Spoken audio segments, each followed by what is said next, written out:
fundamentales en la ética de Kant, ¿no? De la fundamentación de la metafísica de la costumbre. El primer concepto importante, que es con el que empieza Kant, es el de buena voluntad.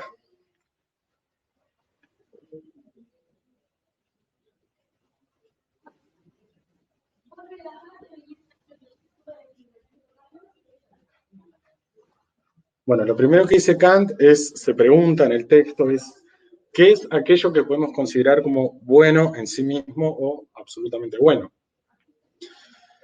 Y da algunas opciones, ¿no? Por ejemplo, habla de la inteligencia, habla del valor, ¿no? De la valentía. Y te pregunta si esas cosas pueden ser consideradas buenas en sí mismas. Y Kant dice que no, porque la inteligencia, por ejemplo, dice, se puede utilizar para el mal. Una persona puede ser muy, muy perversa, muy mala y muy inteligente. El valor o la valentía tampoco, porque una persona puede tener mucha valentía, mucho valor para hacer el mal. Entonces, ¿qué es aquello que se puede considerar como bueno en sí mismo y sin restricciones? Él dice que es una buena voluntad. Ahora, tenemos que ver en qué consiste esto de la buena voluntad. Y para empezar a entender esto de la buena voluntad, debemos empezar por una distinción fundamental que hace Kant. Distinguir entre lo que nosotros hacemos, o lo que la gente hace, y el por qué la gente hace lo que hace.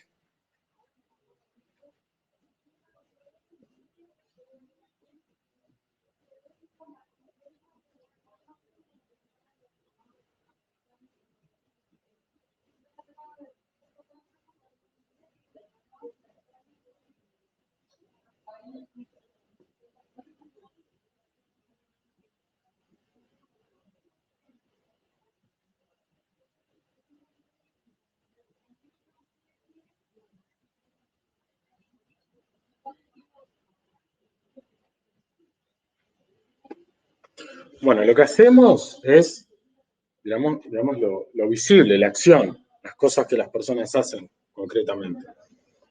Diferente a el por qué la gente hace, lo que Kant va a llamar la voluntad, ¿no? Digamos, una misma acción puede tener dos por qué diferentes, o por detrás de una misma acción pueden haber dos voluntades diferentes, de dos personas diferentes.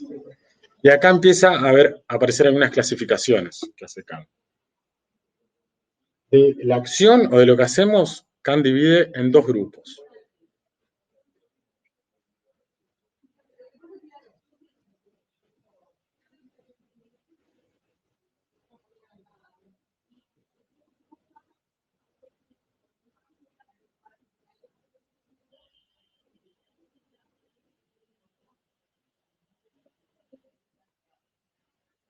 Y dice Kant, por un lado están las acciones conforme al deber, habla, y por otro lado las acciones contrarias al deber. Las acciones conformes al deber son las acciones que generalmente nosotros consideramos buenas, las buenas acciones.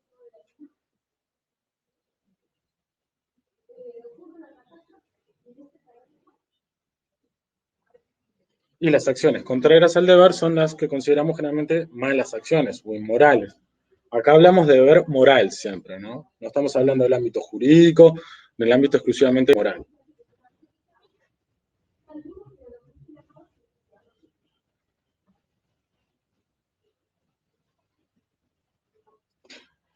Bien, pero Kant va un poco más allá de esto y se va a preguntar, bueno, si hay acciones que son buenas, por ejemplo, ayudar a alguien que precisa, ¿no?, nuestra ayuda.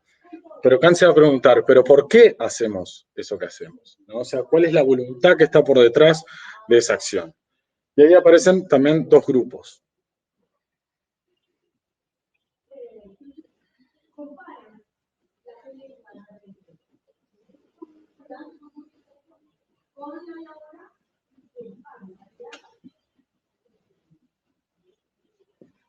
Y aparecen los conceptos de actuar por deber y por inclinación. ¿Qué significa esto? Kant pone el ejemplo del comerciante, ¿no? Dice, bueno, un comerciante dice inteligente, un comerciante avispado. Por ejemplo, si un niño compra en su tienda, dice, no le va a cobrar más que a un adulto cualquiera. Dice Kant, bueno, eso es conforme al deber, porque está bien no cobrarle a un niño más que a un adulto cualquiera. Pero Kant dice, ¿pero por qué el comerciante hace esto? Dice, ¿lo hace por sentido de honradez? Dice, por razones, por motivos morales, o lo hace porque le conviene, en definitiva, ¿no? Entonces dice Kant, bueno, si lo hace porque le conviene, ¿no? Porque cobrarle más al niño lo podría llegar a perjudicar, entonces dice, es una acción por inclinación, ¿no? Por inclinación significa que hay algún tipo de rédito o algún tipo de conveniencia en esa acción.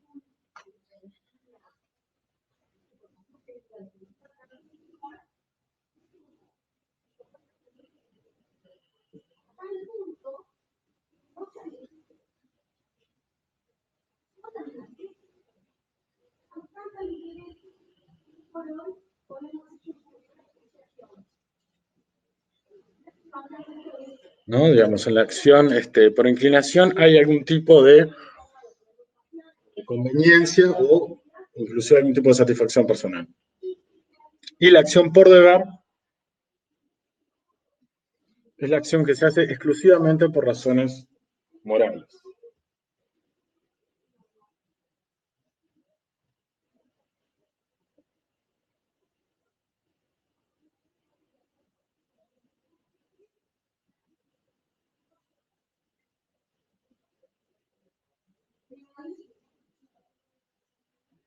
Digamos que el comerciante, ¿no? En el ejemplo del comerciante, puede, digamos, cobrarle por igual a un niño porque entiende que es su deber moral, ¿no? Por razones de honradez, dice él, o porque simplemente le conviene, ¿no? Entonces acá Kant establece una diferencia importante. ¿Qué es lo que tiene auténtico valor moral, según Kant?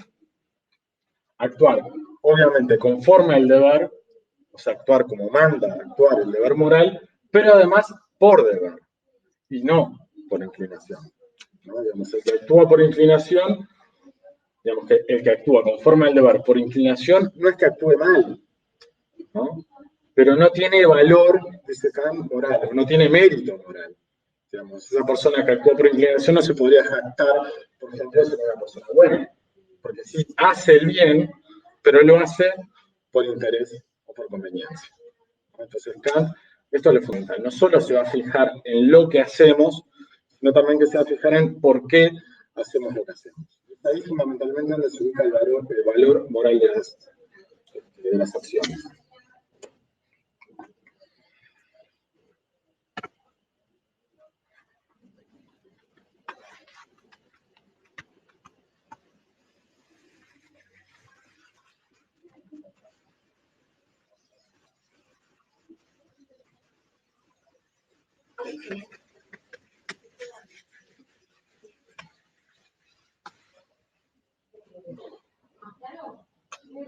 Entonces, por un lado, tenemos lo que Kant llama la voluntad,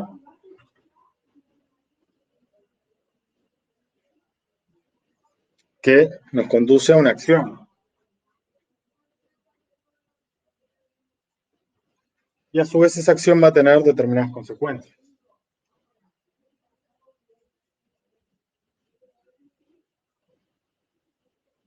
Bueno, para empezar, a Kant no le van a importar las consecuencias de nuestras acciones. O sea, lo que resulte de nuestras acciones para Kant no tiene relevancia. Porque nosotros podemos tener la voluntad de hacer algo, ¿no? Y que eso resulte, digamos, por accidente de otra manera. Por ejemplo, yo puedo tener la voluntad, si veo a alguien que se está ahogando, puedo tener la voluntad de salvarlo, tirarme al agua, intentar salvarlo y no poder salvarlo. Esa acción mía tuvo una consecuencia, digamos, inesperada para mí. Digamos, pero esa consecuencia no influye al momento de juzgar mi acción, ¿no? O juzgarme a mí, porque mi voluntad, mi intención, digamos, fue buena. Entonces, sobre las consecuencias nosotros no tenemos control, por lo tanto, no somos responsables de las consecuencias inesperadas que puedan tener nuestras acciones. Entonces, se va a centrar en la acción y, sobre todo, en la voluntad, ¿no? Que guía esa acción que está por detrás de esa acción. Entonces, lo que dice acá, la voluntad está determinada fundamentalmente por dos factores.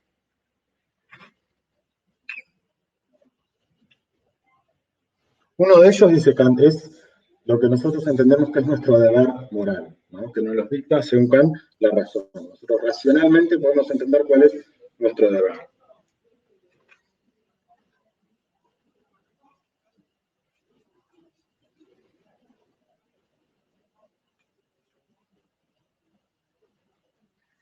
¿Sí? Por un lado está lo que yo entiendo racionalmente que debo hacer, ¿no? Esto me lo dicta la razón, pero por otro lado, ese Kant está lo que yo deseo o tengo ganas de hacer.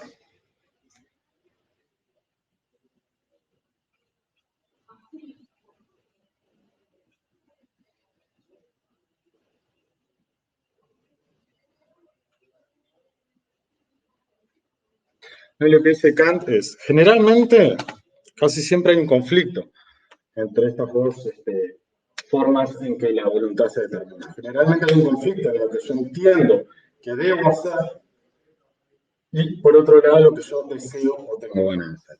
La mayoría de las veces, estas dos cosas no coinciden, ¿no? Sino que se excluyen, digamos. Yo generalmente no tengo ganas o deseo de hacer lo que racionalmente entiendo que debo hacer. Todo algo que yo no tengo el deseo, las ganas de tirarme al río. Pero entiendo que es lo que debería hacer. Por eso dice Kant, el ser humano es un ser perfecto. Porque muchas veces entra en contradicción lo que quiere con lo que debe. ¿No? Si fuéramos seres perfectamente buenos, esa contradicción no estaría, porque siempre querríamos hacer lo que debemos hacer. Pero eso no pasa con eso. Entonces, por un lado está lo que debo hacer, o sea, lo que sabemos que es correcto hacer, y por otro lado, lo que simplemente tenemos ganas. Entonces, esos dos factores determinan la voluntad, y bueno, a veces gana uno, a veces gana el otro. Pero esto dice Kant es algo invisible, es algo que no vemos. La voluntad de las personas generalmente no es algo que percibamos.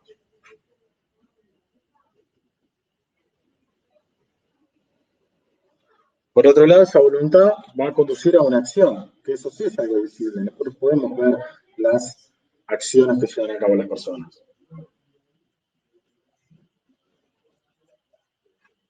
Bueno, y como vimos las acciones, Kant las divide en dos grupos.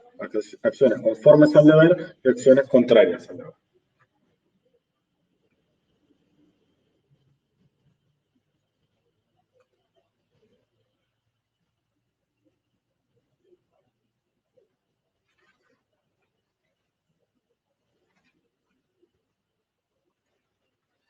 Entonces, una acción, digamos, una acción buena, conforme al deber, pudo haber estado determinada por razones puramente morales o por mis deseos, por inclinaciones, ¿no? Yo puedo hacer el bien, pero por intenciones hipócritas.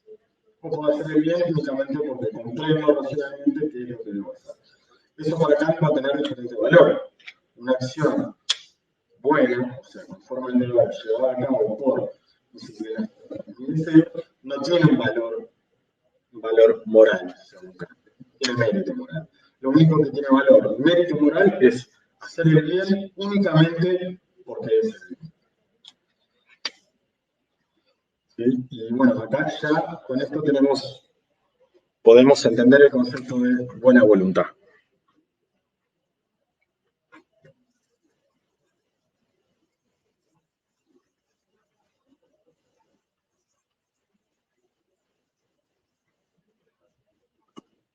¿Qué es entonces la buena voluntad?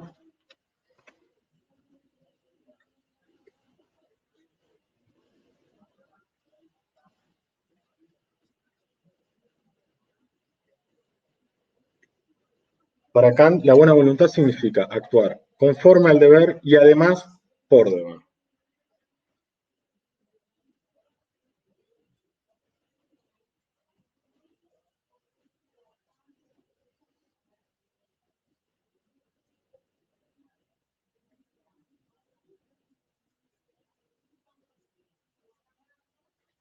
¿Sí? Esto define a la voluntad, o sea, una voluntad determinada por el deber moral.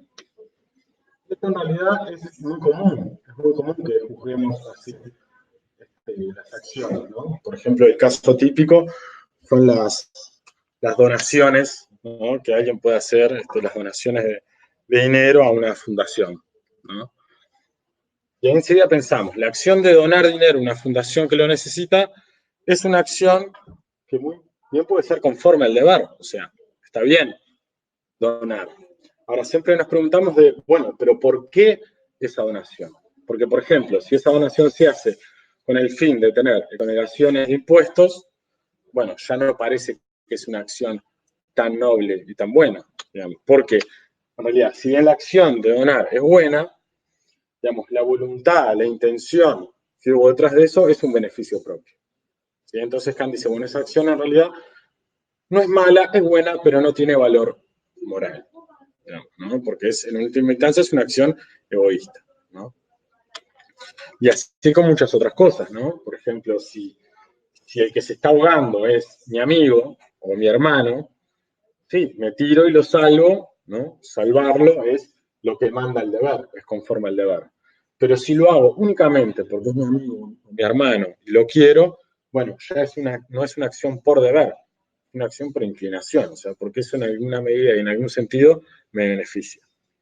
¿Sí?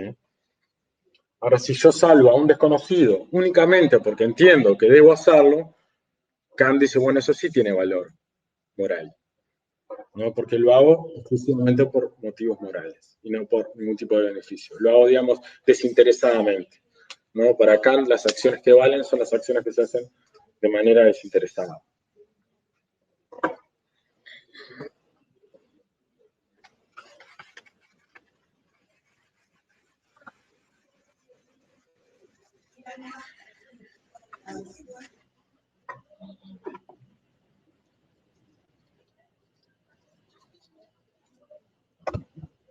Entonces podríamos hacer como un pequeño cuadro.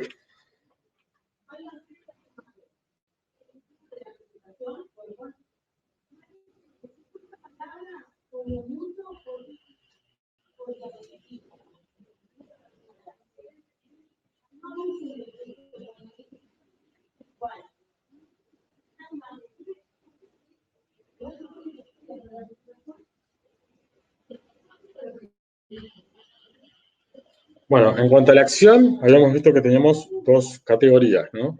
Las acciones conforme al deber y las contrarias al deber.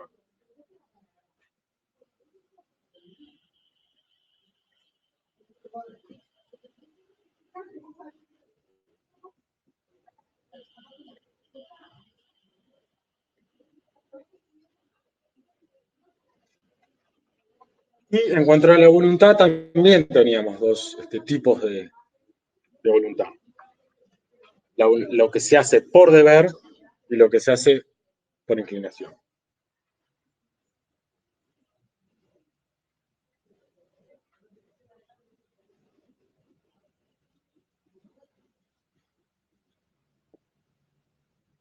Y habíamos visto el ejemplo, ¿no? Por ejemplo, socorrer, ayudar a un desconocido, ¿no? O incluso a alguien que me cae mal, ¿no? Sería una acción conforme al deber, porque es lo que manda hacer el deber, pero además por deber.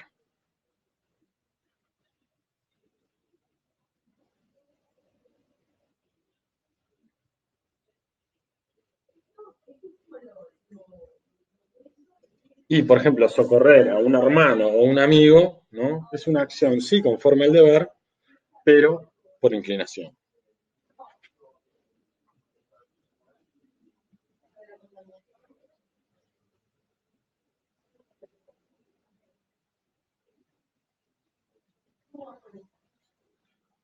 ¿Sí? Bueno, y en cuanto a las acciones contrarias al deber, ya ni siquiera nos planteamos la pregunta si son por deber o por inclinación. Por eso dice Kant, es mucho más fácil, digamos, ser bueno, entre comillas, con los amigos que con los enemigos. O sea, la moralidad se juega no con los amigos, porque a los amigos los queremos.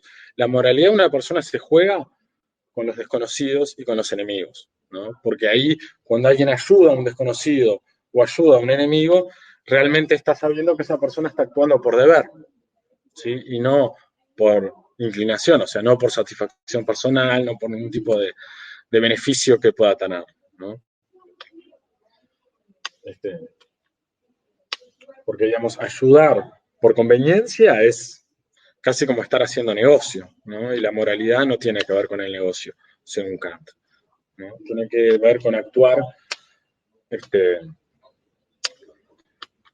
determinados por la razón y porque lo que entendemos que debemos hacer, ¿no? Es como un mandato que tenemos internamente. Nuestra conciencia nos indica qué es lo que debemos hacer, aunque no siempre le hagamos caso y terminemos haciendo simplemente lo que queremos, no lo que entendamos que debemos. Sí, entonces solamente este tipo de acciones van a tener, según Kant, un auténtico valor moral.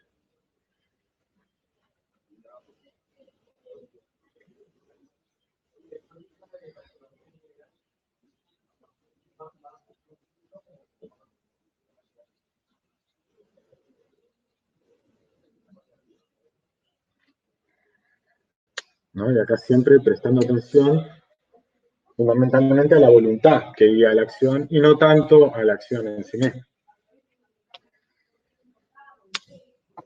Bueno, y a partir de ahora, a partir de esto sí podemos entender también otro concepto, el segundo concepto importante en Kant, que es el concepto de imperativo categórico.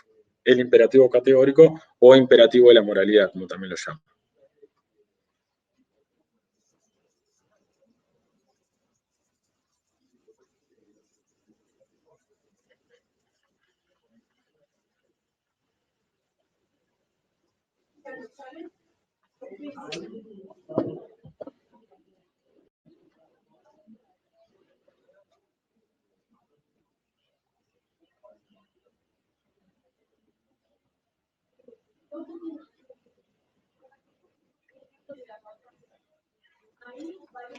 Bueno, para entender este concepto tenemos que pasar y volver a lo que se hablamos.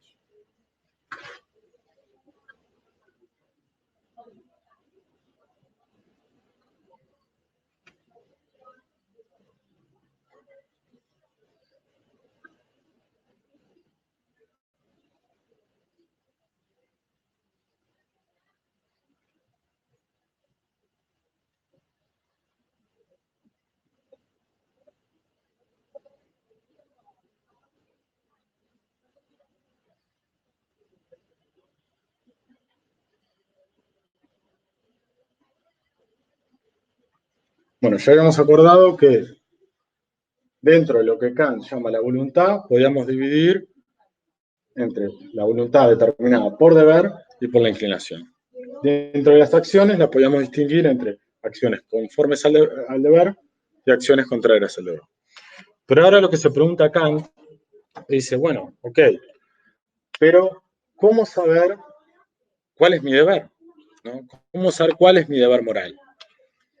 Por otro lado, también nos podemos preguntar, bueno, pero ¿cómo distinguir entre acciones conformes al deber y contrarias al deber? Estas preguntas son las que va a contestar Kant con el imperativo categórico.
Entonces, bueno, se pregunta esto, ¿no? ¿Cómo saber cuál es mi deber moral y cómo distinguir entre acciones conformes al deber y contrarias al deber?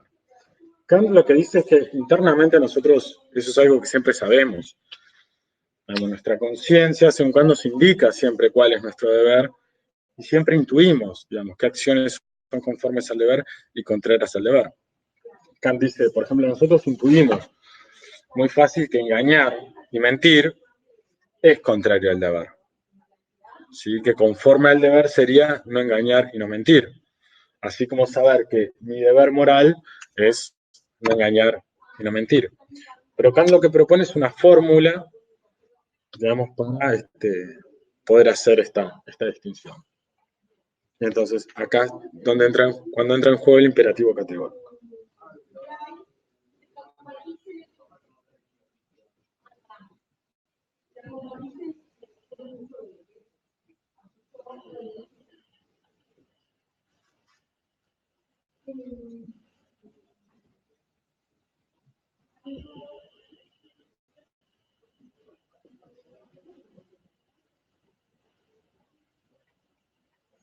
¿Sí? Lo que dice Kant es que la moralidad está hecha de mandatos, de órdenes, o sea, imperativos. Imperativo significa una orden, un mandato.